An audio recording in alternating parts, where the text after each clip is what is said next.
માતા પિતા માટે લાલ બત્તી સમાન કિસ્સો સામે આવ્યો છે, જેમાં સુરતમાં રમતા રમતા બાળક બીજા માળેથી પટકાયો છે. બીજા માળેથી 8 વર્ષીય બાળક નીચે પટકાતા સ્થાનિકોમાં ચકચાર મચી છે.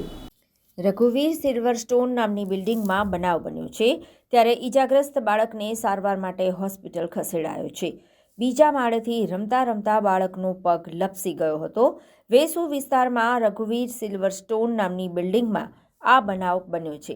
અવધ નામની નવનિર્મિત બિલ્ડિંગમાં કામ કરતા મજૂરનો દીકરો છે, જે ટ્યુશન બાદ બાળકો મસ્તી પર ચડ્યા હતા. તેમાં મસ્તી કરતા બાળકનો પગ સ્લીપ થયો.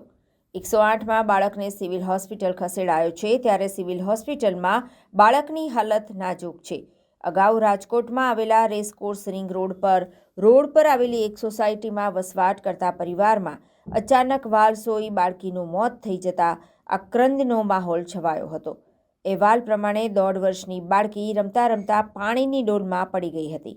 બાળકીને પાણીની ડોલમાં પડેલી જોઈ પરિવારે બૂમાબૂમ કરી મૂકી હતી અને પરિવારની બેદરકારીથી માસૂમનું મોત નીપજ્યું હતું.